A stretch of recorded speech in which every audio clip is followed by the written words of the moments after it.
তিনি প্রতিদিন একটু একটু করে ভেঙে পড়ছিলেন। না তিনি সমস্যার সমাধান করতে পারছিলেন, না কাউকে কিছু বলতে পারছিলেন। কারণ তিনি মা, আর মায়েরা অনেক সময় নিজের কষ্ট চুপ করে সহ্য করে সন্তানের শান্তির জন্য। শাশুড়ি কি কখনো মা হতে পারে না? আমাদের সমাজে একটা কথা প্রায়ই শোনা যায়, শাশুড়ি যদি বউকে মেয়ে মনে করে তাহলে সংসারে শান্তি থাকে।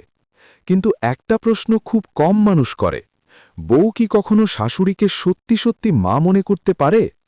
এই গল্পটা আমাদের গ্রামেরই। রহিম চাচার বাড়ি, ছোট একটা পরিবার। চাচা, তার স্ত্রী আর একমাত্র ছেলে সজল। সজলের বিয়ে হল পাশের গ্রামের মেয়ে নীলার সাথে। বিয়ের প্রথম কয়েকদিন সবকিছু ভালোই ছিল। শাশুড়ি নিজের হাতে রান্না করে বউকে খাওয়াতেন, মাথায় তেল দিতেন, সবার সামনে বলতেন, আমি বউ পাইনি, মেয়ে পেয়েছি। পাড়ার মানুষও বলতো, কি ভাগ্য মেয়েটার, এমন শাশুড়ি পেয়েছে। কিন্তু সময়ের সাথে সাথে সবকিছু বদলাতে শুরু করল।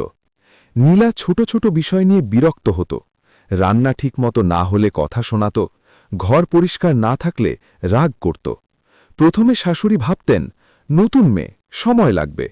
কিন্তু ধীরে ধীরে কথাগুলো কঠিন হতে লাগল। একদিন নীলার রাগ করে বলল, এই বাড়িতে সবকিছু আমার নিয়মে চলবে।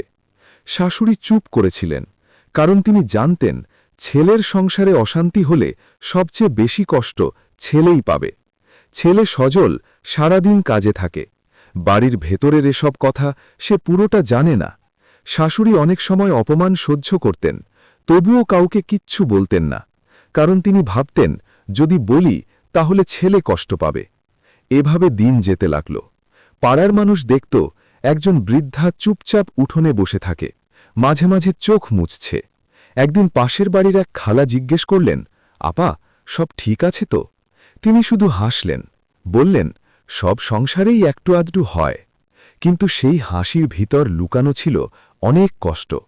তিনি না সমস্যার সমাধান করতে পারছেন, না কাউকে খুলে বলতে পারছেন, কারণ তিনি মা।